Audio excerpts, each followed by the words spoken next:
Hola, mi nombre es Esteban Palomino Silva y soy estudiante de la Universidad Michoacana de San Nicolás de Hidalgo, de la Facultad de Químico-Farmacobiología, y el tema de hoy, para la materia de Físico-Química 3, serán las celdas electroquímicas enfocadas a la pila de Daniel. Antes de adentrarnos al tema, hay que revisar dos conceptos muy importantes. El primero de ellos es electroquímica, que es la rama de la química que se enfoca en la transformación de la energía eléctrica en energía química, o viceversa, como lo veremos más adelante. Y el segundo serían las reacciones redox, que es un tipo de reacciones químicas que simplemente se basan en la transferencia de electrones. Ahora, ¿qué tienen que ver estos dos conceptos entre sí?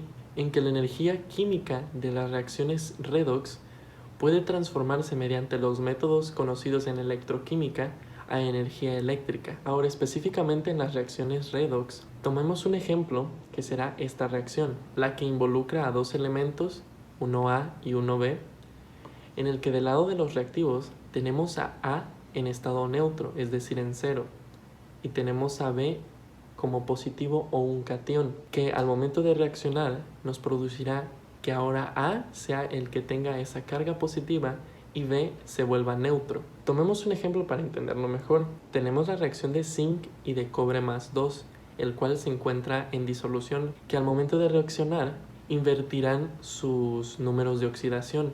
En este caso, pues zinc estará con más 2 y el cobre estará con 0 o en estado neutro. Esto se debe al proceso de redox, es decir, de reducción y de oxidación. Esto se simplifica con las semirreacciones para cada uno de estos procesos. En el caso de la semirreacción de oxidación, es el proceso en el que se pierden electrones. Es decir, en esta reacción, el zinc es el que está perdiendo 2 electrones para poder transformarse en zinc más 2. Por otro lado, en el caso de la semirreacción de reducción, que es el proceso contrario a la oxidación, acá se están ganando electrones, y en la reacción, quien está ganando los electrones que perdió el zinc sería el cobre, haciendo que de cobre más 2 pase a cobre neutro. Tenemos aquí a los dos átomos de zinc y de el ion cobre, en el que normalmente el zinc tiene 2 electrones de valencia, de los cuales al momento de estar reaccionando, el zinc está cediendo esos electrones al cobre y el cobre los está captando, haciendo que si antes el estado de oxidación del zinc era 0, pase a ser más 2, y el cobre, al tener más 2 y recibir 2 cargas negativas, nos daría 0, que sería el estado neutral o metálico del mismo. Para las celdas electroquímicas las definimos como dispositivos capaces de obtener energía eléctrica a partir de reacciones químicas redox espontáneas, o podemos obtener energía química a partir de la energía eléctrica o de inducir esa energía. Entonces, si consideramos que existen dos caminos para estas celdas electroquímicas, pues decimos que hay dos tipos. El primero de estos se llaman celdas galvánicas o voltaicas, las cuales son las que transforman la energía química producida por esas reacciones a energía eléctrica. Entre algunos ejemplos podemos utilizar a la pila de Daniel, que es como que la más conocida, y consiste en tener dos electrodos, uno de zinc y uno de cobre, que se encuentran en una solución de sulfatos de su respectivo metal, además de que poseen un puente salino.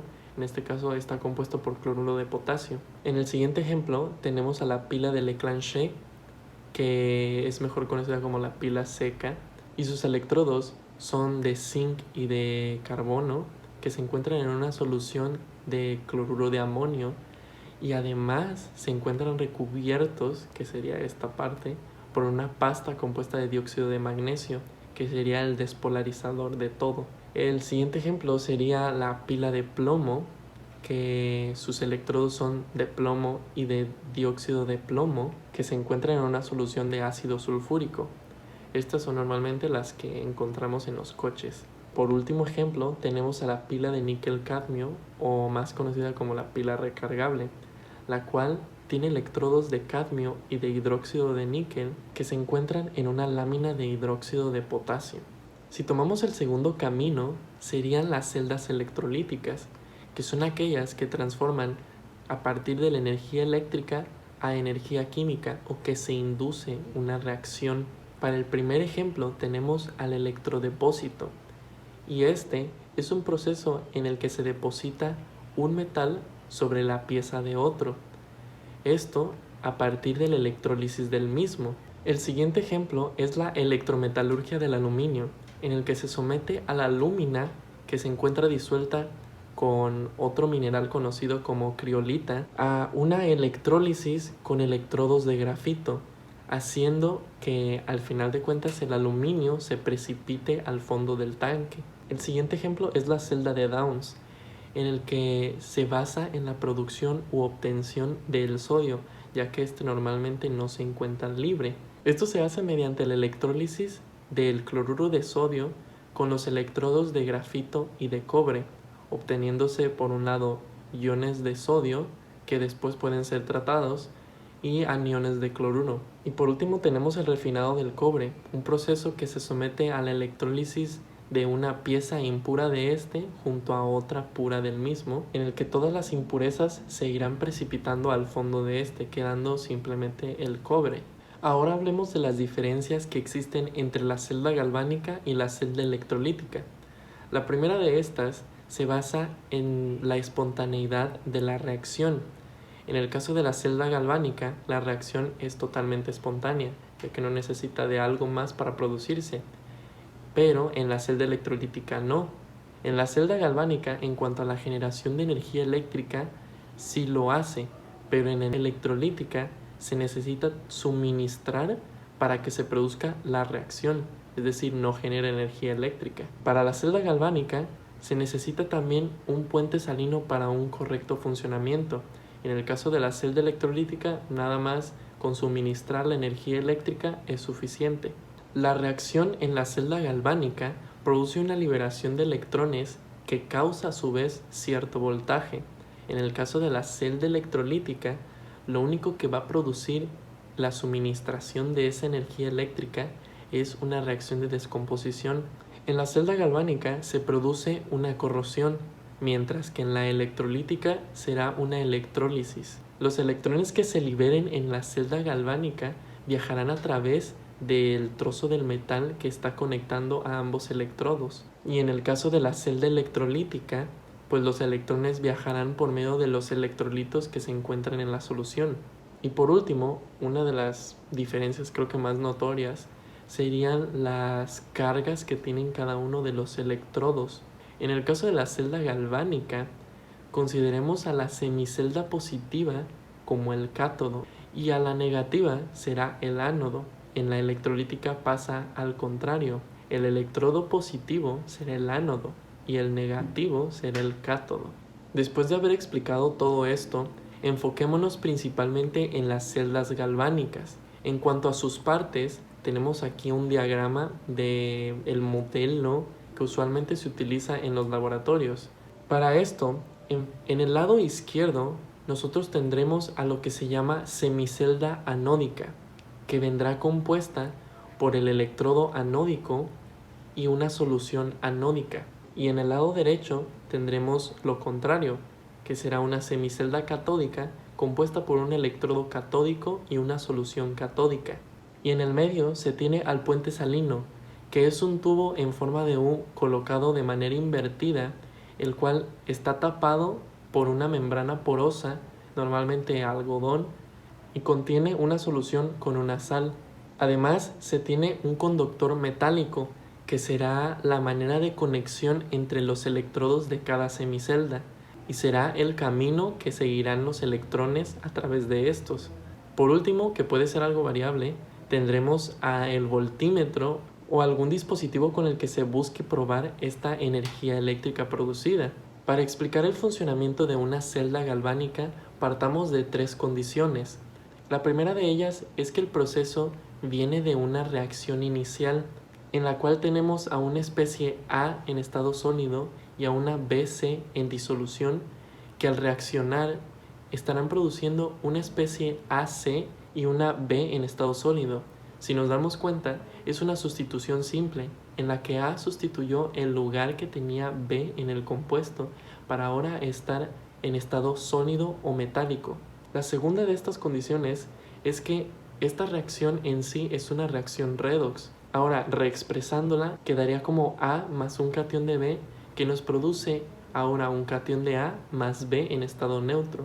Esto va a ser posible ya que la electronegatividad de B es mucho mayor que la electronegatividad de A, para que B sea la especie que se va a reducir y A sea la especie que se va a oxidar. La tercera de las condiciones es que si nosotros estamos tomando a la reacción así sola o de un solo paso, toda la energía que se esté produciendo a partir de esta transferencia de electrones va a ser liberada al medio, es decir, no se va a aprovechar. Entonces la solución que se hizo fue separar a cada semirreacción en dos recipientes que después serán conectados por un metal conductor para que esos electrones se puedan transferir de manera indirecta. Para ello tenemos el modelo didáctico que casi siempre en los laboratorios utilizamos, en el que se tienen a dos recipientes que vienen conectados por dicho metal conductor que estábamos mencionando. Entonces, haciendo énfasis en el lado izquierdo, tendremos a una solución que estará compuesta por una especie AC que se disociará en un catión A y en un anión C. Y en el lado derecho tendremos una solución, pero ahora compuesta por una especie BC, con cationes B y con aniones C.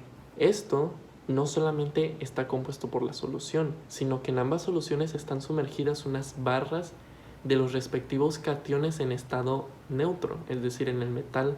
Entonces, en el lado izquierdo se tendrá sumergida una barra de la especie A en estado metálico, y en el lado derecho tendremos a una barra de la especie B. Ahora, como nos estamos basando en la reacción inicial, sabemos que la especie A es la que se va a oxidar. Esto quiere decir que en la semicelda de la izquierda se producirá la oxidación. Esto se dará a que la especie A en estado neutro liberará un electrón para producir un catión A, y esto dará lugar a un ánodo. En la definición de ánodo está diciendo que es aquel electrodo en el que se produce la oxidación. Entonces, ya que en esta semicelda está la oxidación, por eso se llama ánodo. Estos electrones liberados viajarán a través del metal que los mantiene conectados a ambos electrodos, viajando desde el ánodo hasta la otra parte de la barra del metal B. Este recibirá los electrones y esos electrones serán captados por los cationes de B que se encuentran en la disolución. Esto quiere decir que se va a producir una reducción de parte de los cationes tomando esos electrones que vinieron para producirse B en estado metálico. Esto quiere decir que se va a adherir a la barra del metal B, por lo tanto se producirá el cátodo, el cual en la definición incluye que se producirá la reducción. Considerando el proceso que se va realizando a lo largo del tiempo, es que esa sería la primera oxidación y la primera reducción, pero después sigue pasando el proceso y se hace una nueva y se hace una nueva y así sucesivamente. Ahora, viendo en la barra del elemento A, tenemos que esta se va a oxidar liberando estos cationes a la solución. Esto se seguirá haciendo hasta que se gaste la barra. Por el contrario, en el lado derecho tendremos que todos los cationes de B seguirán reduciendo, adhiriéndose y dejando a toda la solución completamente negativa. Esto nos da a entender que en el lado izquierdo, mientras más oxidación ocurra, la solución se tornará más positiva. Y en el lado derecho, mientras más se reduzca, la solución se tornará negativa. Esto se pensó como una solución a partir de la introducción de un puente salino, el cual es el que se encuentra en la parte del medio.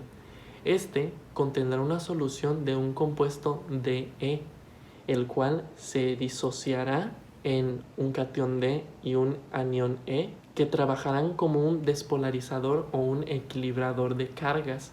¿Esto qué quiere decir?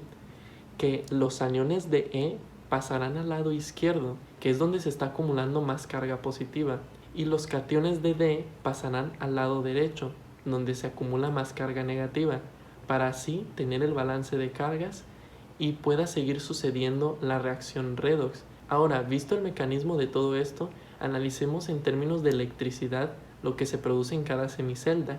En la semicelda de la izquierda se estará produciendo un potencial estándar, al cual denominaremos de oxidación. Y en el lado derecho tendremos al potencial estándar de reducción. Estos potenciales no son más que el voltaje que produce cada semicelda. Entonces, si queremos producir electricidad, necesitamos una diferencia de potencial. Esta diferencia de potencial vendrá dada por el potencial de reducción menos el potencial de oxidación. Entonces, ya que comprendimos el funcionamiento de una celda galvánica, podemos centrarnos en lo que es la pila de Daniell, que tendremos que basarnos igual con las mismas condiciones que estábamos tomando. La primera de ellas decía que partíamos de una reacción. Esta reacción será en el que el zinc en estado metálico va a reaccionar con el sulfato de cobre disuelto, que nos producirá el sulfato de zinc disuelto, y ahora el cobre será el que estará en estado metálico. Esto pues forma parte de una reacción redox, que simplificada sería en que el zinc en estado neutro reacciona con el cobre en estado +2 para producir que el zinc ahora tenga estado +2 y el cobre esté ahora en estado neutro. Esto se debe a que la electronegatividad del cobre es mucho mayor que la electronegatividad del zinc. Tenemos aquí el dibujo de la pila de Daniell, en el que en el lado izquierdo, como ya lo habíamos analizado, tenemos al ánodo y en el lado derecho tendremos al cátodo. En el caso de la semicelda de la izquierda, tendremos a una solución de sulfato de zinc que se disociará en zinc en estado +2 y en el ion sulfato -2. En el lado de la derecha tendremos una solución con sulfato de cobre disociada en cobre +2 y en ion sulfato -2. Yéndonos en la semicelda de la izquierda, nos dará la oxidación, es decir, que el zinc en estado neutro pasará a un estado de +2 liberando 2 electrones. Como aquí podemos ver en la imagen, esta sería la barra de zinc, en la que al estar perdiendo esos 2 electrones estará liberando esto como un catión de +2. Entonces, estos electrones van a seguir el camino del metal conductor con el que está conectado al otro electrodo y este los va a recibir. Entonces, al momento de estar recibiéndolos, quiere decir que se producirá la reducción. Esta reducción vendrá dada por los cationes del cobre +2 que recibirán esos 2 electrones y se reducirán a cobre cero o neutro, formando parte de ahora la barra de cobre. Algo que hay que mencionar es que el puente salino está compuesto por cloruro de potasio, que hará exactamente lo que se mencionó en el funcionamiento de la celda galvánica. En el momento en que los cationes de zinc se empiecen a acumular, los aniones de cloro en el puente salino se vendrán hacia la izquierda. Y en la parte derecha, cuando los cationes de cobre se empiecen a perder y la solución empiece a tornarse negativa, los cationes de potasio se irán para allá, haciendo que la solución se vuelva neutra. En términos de electricidad, consideremos los potenciales estándar de cada una de las semiceldas.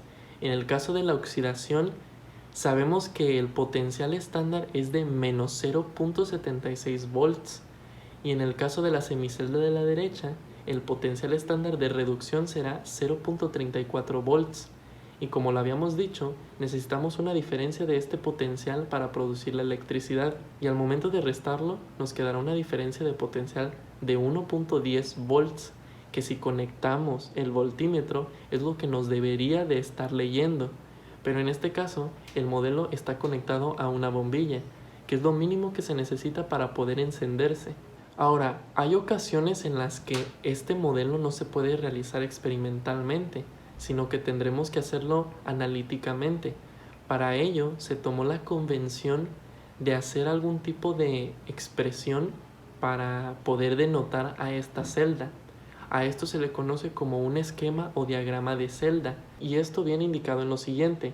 En la parte del medio con las 2 rayitas indica el puente salino. En la parte de la izquierda del diagrama tenemos al ánodo, en el cual se indica el estado inicial y el estado final del mismo separados por una sola barra. Y en el lado derecho tendremos al cátodo, separados de la misma manera. En este caso, pues el ánodo, el estado inicial era el zinc neutro, el cual se oxidó a zinc +2. Y en el caso del cátodo, tendremos que el cobre +2 se redujo a cobre neutro. Y así es como finalizamos el tema. Por aquí les dejo toda la bibliografía que estuve utilizando para realizar el video. Espero que les haya gustado, cuídense y nos vemos en la próxima.